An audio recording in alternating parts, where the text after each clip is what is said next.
민주당이 명태균 치와 윤석열 대통령의 통화 녹취를 공개한 여파가 이어지고 있습니다. 민주당은 오늘 운영위의 대통령실 국정감사에서 공세를 펼친 데 이어 내일 김 여사 규탄 장외 집회에서 대국민 여론전에 나설 걸로 보입니다. 국민의힘은 이재명 대표의 사법 리스크에 대해 반격을 이어갈 것으로 보이는데요. 자세한 내용 장성호 전 건국대 행정대학원장, 김상일 정치평론가 두 분과 이야기 나눠보겠습니다. 어서 오십시오. 안녕하십니까? 네, 안녕하세요. 예, 안녕하십니까? 오늘 이야기 나눌 이슈에 대해서 간단하게 화면을 먼저 보고 오시죠.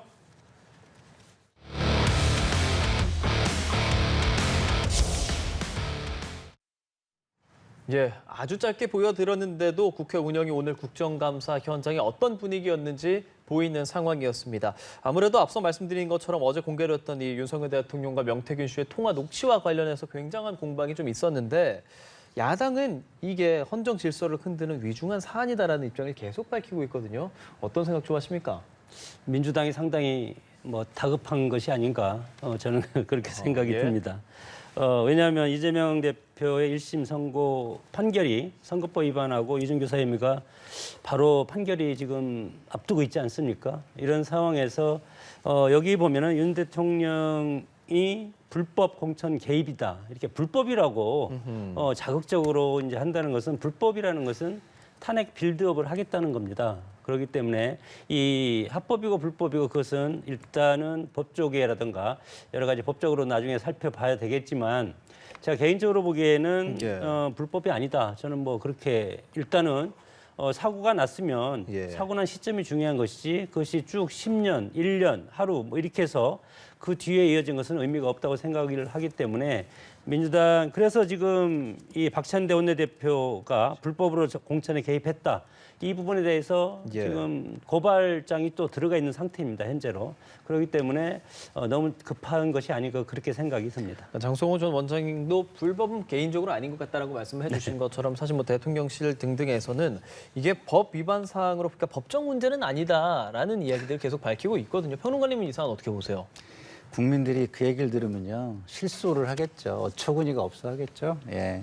통화 녹취를 국민들께서 다 들어보셨을 거예요. 그걸 듣고도 그렇게 말씀을 하신다면 그건 뭐 대통령을 지키려는 뭐 충성심이라고 뭐 나름 이해해드리겠습니다만 보십시오. 자, 대통령이 공적 지위 당선자가 되면 공적 지위를 갖는 거예요. 그래서 공무원 의제가 적용이 돼야 된다라고 저는 보고요.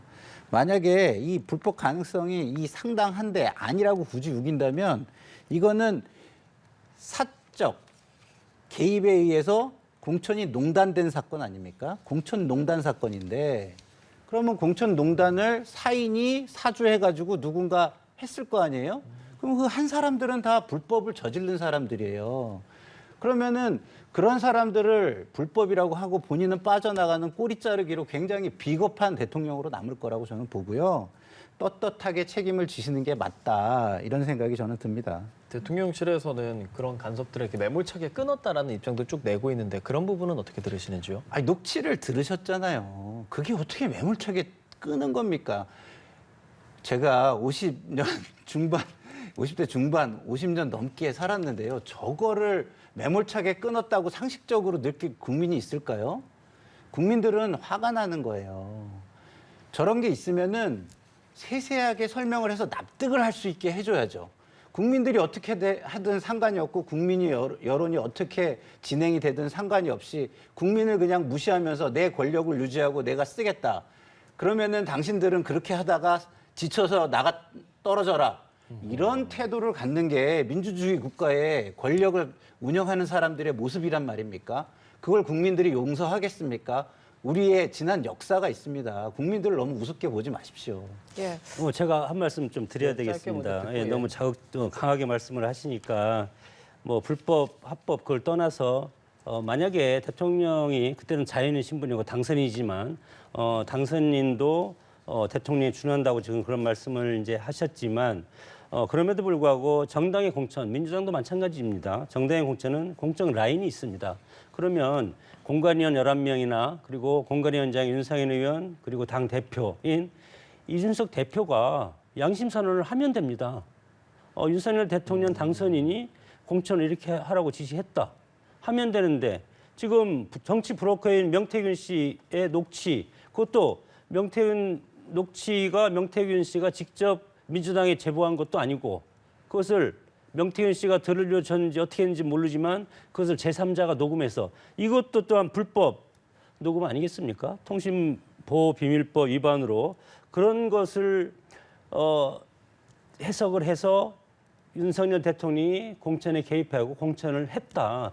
그렇게 얘기하면 너무 억울한 건 아닙니까? 저는 그렇게 생각합니다. 예. 아니 민주당의 주장이 합법성이 좀 결여되고 뭐하고 그렇다고 한다면요. 이 국민적 의혹을 가지고 검찰이 수사를 해야 되는 거 아닙니까? 예? 왜 검찰이 수사를 안 하죠? 그러면 검찰이 수사를 해서 그걸 밝혀야죠. 왜 이준석 그 당시 대표가 양심 선언을 해야 됩니까? 이렇게 국민에게 심대한 그리고 역사에 심대한 피해가 있을 만한 굉장한 의혹의 구체적인 정황이 드러났는데 검찰은 도대체 어디 있는 거며 무엇을 한단 말입니까? 알겠습니다. 네. 두 분께서 이제 통화 녹취에 대한 내용들 기본적인 좀 얘기를 해주고 계시는데요.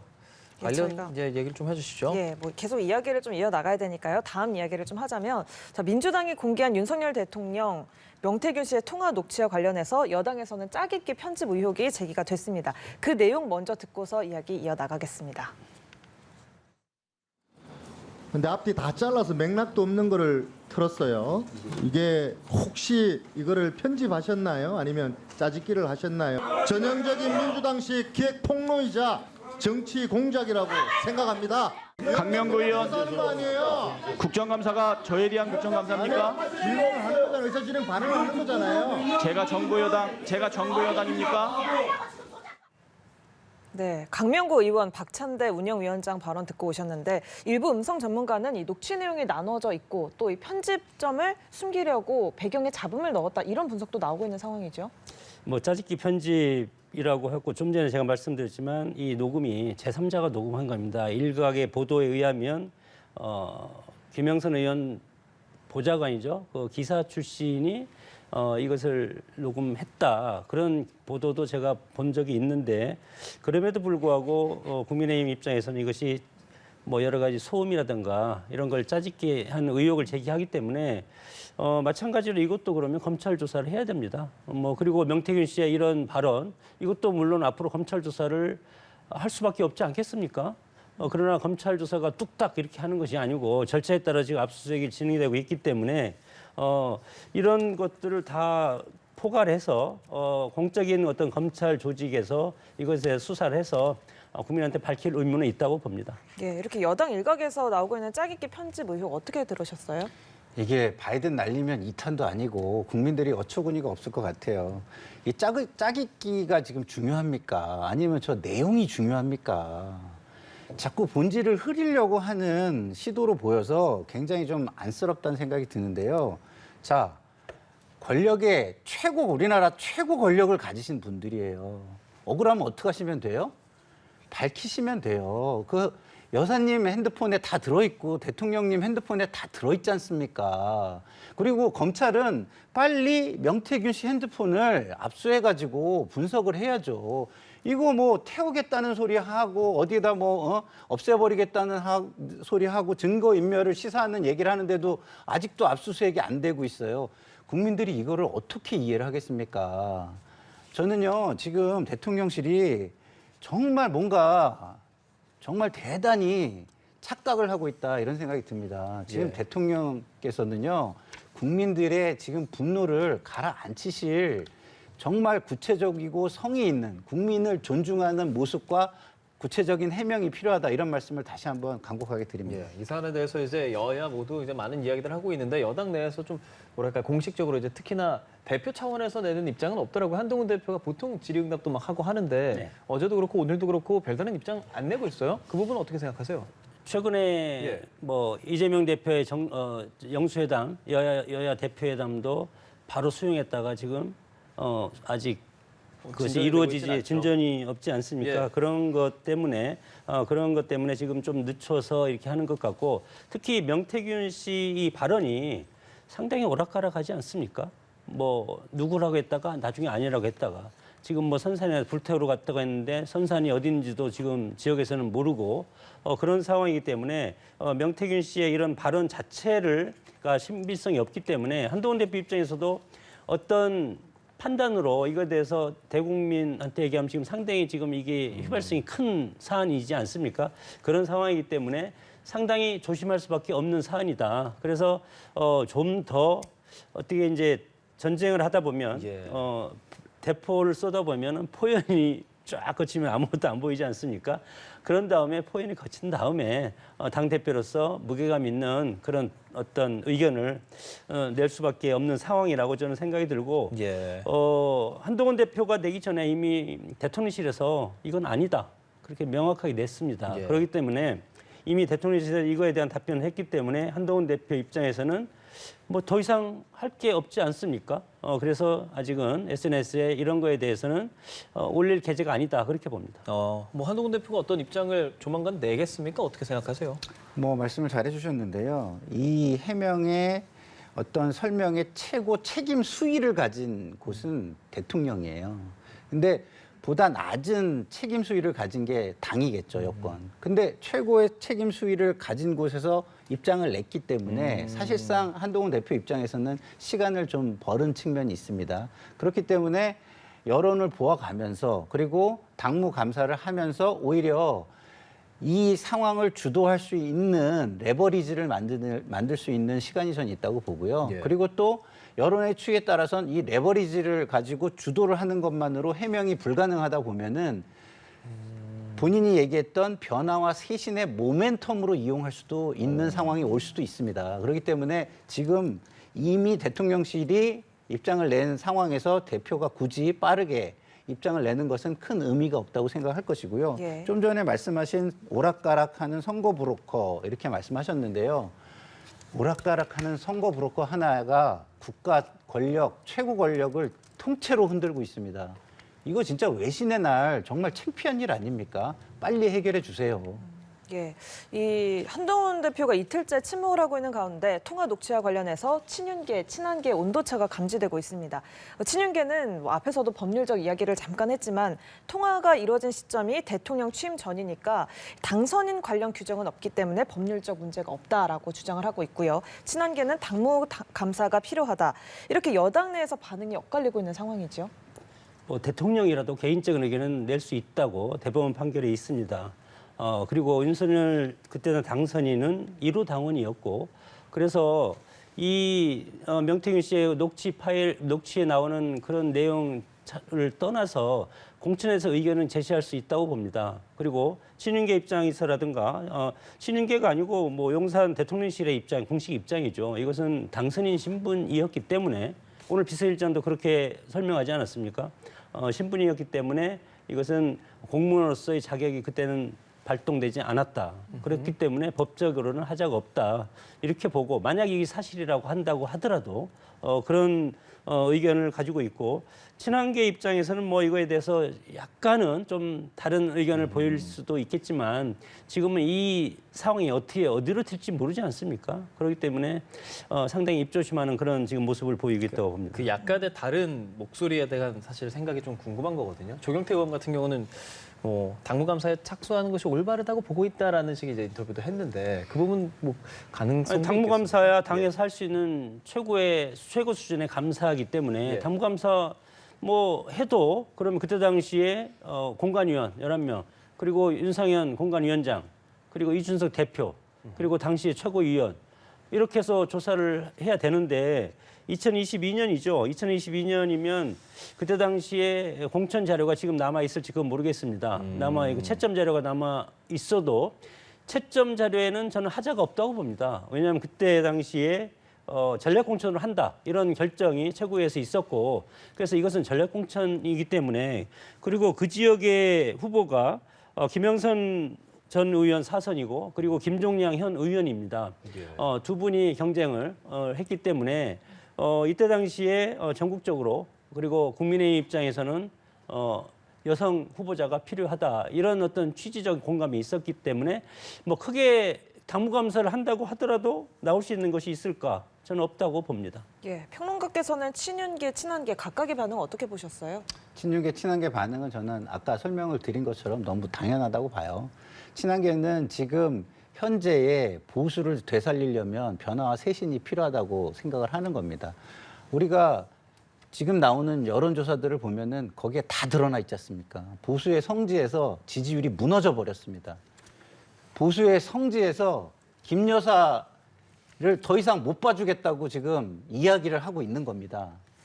그런데 친한계에서 이 상황을 당무간사를 하는 것은 왜 중요하냐? 그런 가운데서 오히려 변화를 이끌어가는 레버리지가 될 수도 있는 것이고, 아까도 제가 말씀드렸지만 변화와 쇄신의 모멘텀, 주도권을 확보하기 위한 모멘텀이 될 수도 있는 겁니다.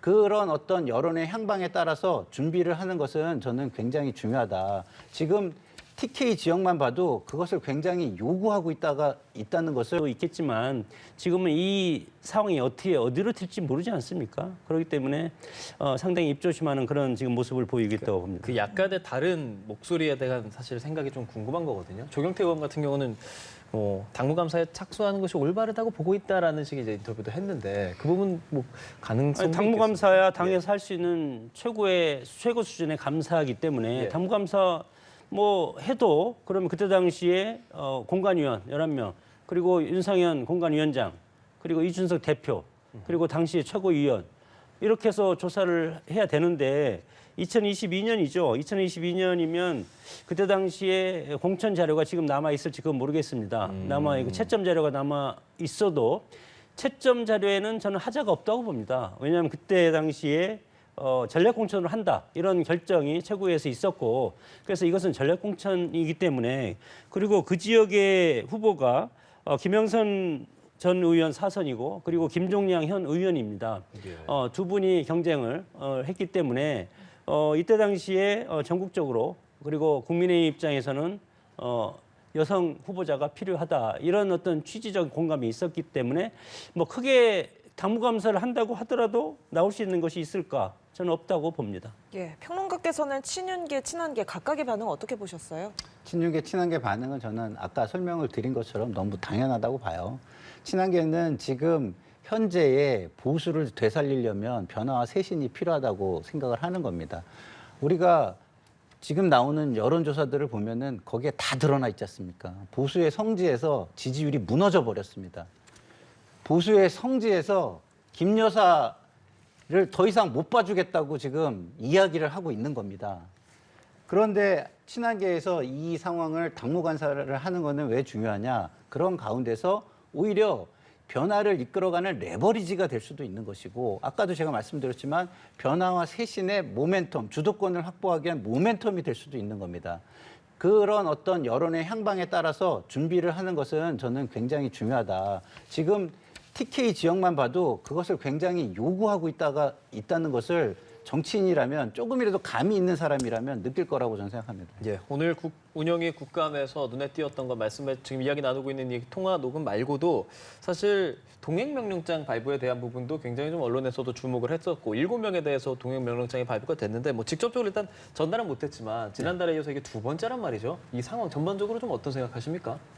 뭐 특검은 또 계속하지 않겠습니까? 이것이 민주당의 다수의 의석을 가지고 그리고 동행명령 하기 전에 증인 신청도 마찬가지로 운영의 증인 신청을 할 때 국민의힘이 요청한 증인은 하나도 신청 안 해주고 민주당이 원하는 증인들만 다 신청하고 이런 국회가 있습니까?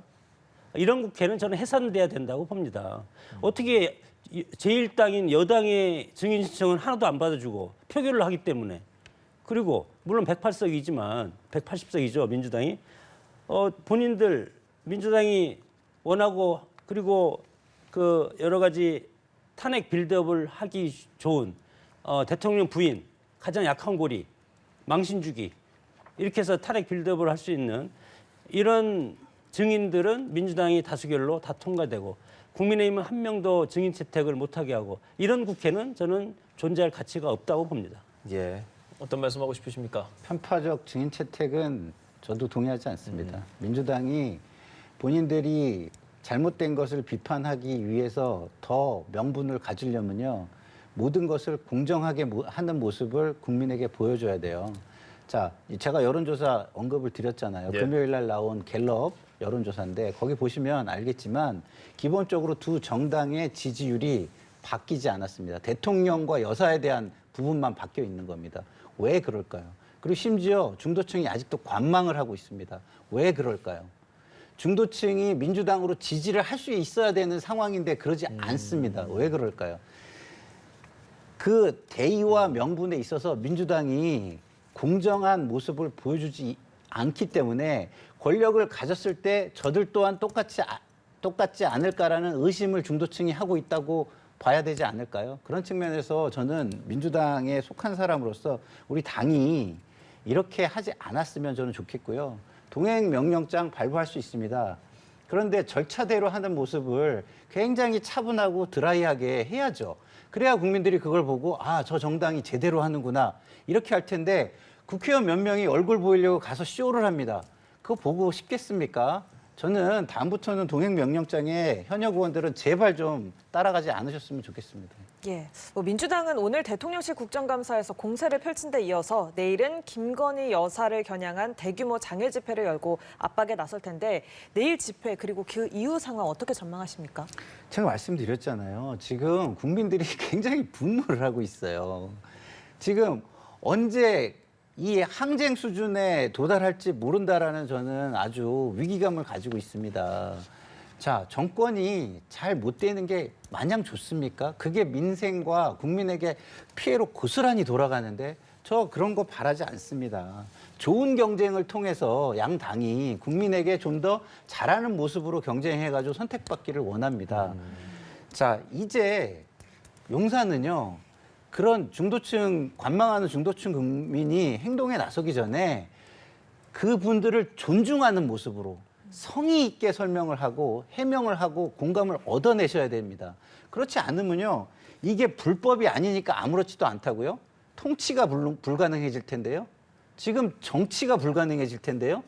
정치와 통치보다 법률에서 조금 더 그 유죄를 받지 않는 거 그거 하나가 그렇게 중요한 겁니까? 정치인들한테? 저는 묻고 싶습니다. 예, 내일 집회 분위기에 따라서 야당의 특검 그리고 탄핵소추 추진 움직임이 전망되고 있는데 내일 대규모 장외 집회가 어떤 변곡점이 되겠습니까?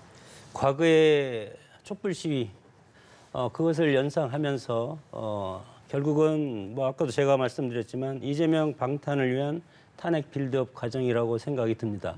물론 김건희 여사가 잘못된 거 있으면 사법적으로 검찰 조사를이나 공수처 조사를 통해서 처리하면 되는 것이고 사법부의 영역을 민주당이 다수당의 위력으로서 사법부 자체까지도 지금 뭐 검사 탄핵부터 해서 법관 탄핵, 나중에 헌재까지 탄핵할 가능성도 있다고 저는 생각이 들고 이렇게 다수당의 위력으로서 국회의 본질적인 기능을 외면하고 폭거를 벌이고 있다는 것은 민주주의 위기가 국민의힘이라든가 용산 대통령, 윤석열 정부가 하는 것이 아니고 민주당이 민주주의의 질서를 파괴할 수 있는 그런 위험한 다수의 횡포를 부리고 있다고 생각이 듭니다.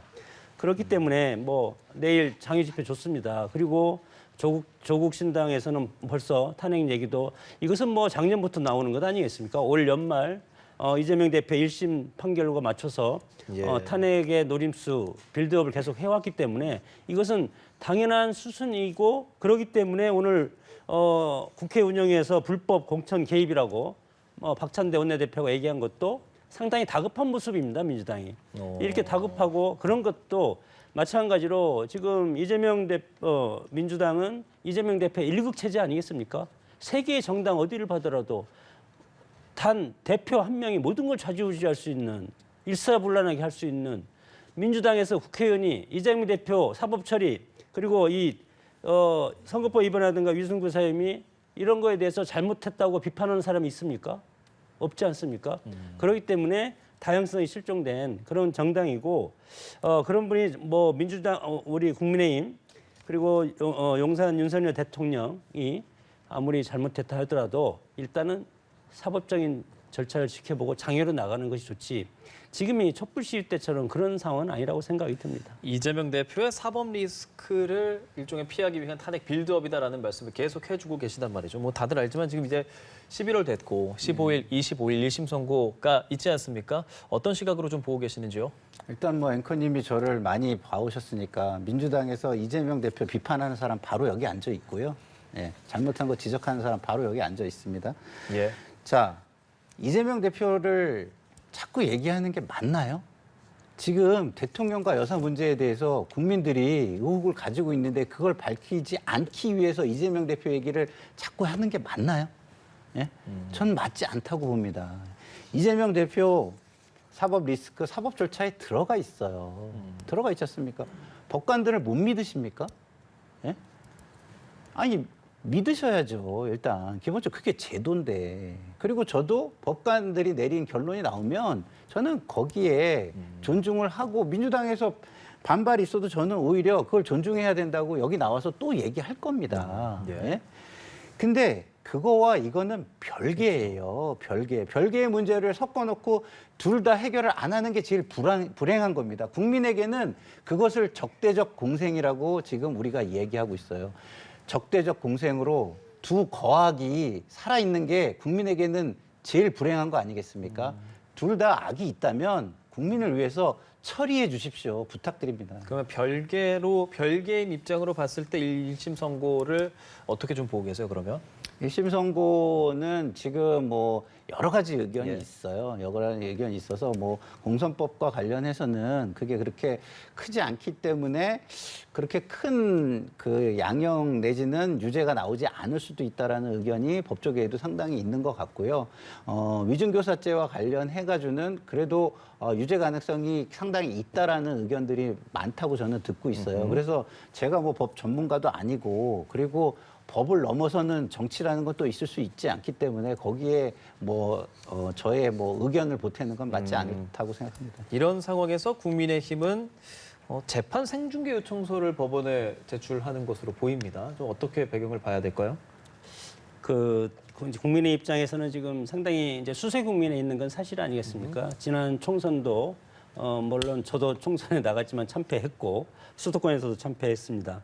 그런 상황에서 민주당이 상당히 국회에서도 의석수가 상당히 적고 집권 여당을 하다 보면 여러 가지 난맥상이 많이 부딪힙니다. 지난 문재인 정부도 마찬가지 아니었습니까? 노무현 정부도 마찬가지고 그렇기 때문에 국민적 비판이 상당히 강한 것을 받는 것이 여당의 숙명이다. 그렇게 생각을 하고 다만 지금 꾸준히 이재명 대표의 사법 리스크가 꾸준히 지금 전개돼 왔고 예. 그리고 지금 5일이죠? 5일하고 15일과 15일하고 22일입니다. 22일인데 유증교사 혐의와 선거법 위반 혐의 두 가지 선고를 앞에 두고 국민의 입장에서는 이것으로 어떤 전국을 같이 부딪힐 수 있는 그런 어떤 모멘텀으로 삼고 싶은 것이 정치인들의 생리입니다. 그런 상황에서 지금 생중계로 해서 전 국민이 이재명 대표의 이런 선거 모습을 보면 오히려 뭐 여론적으로 좀 낫다고 생각할 수도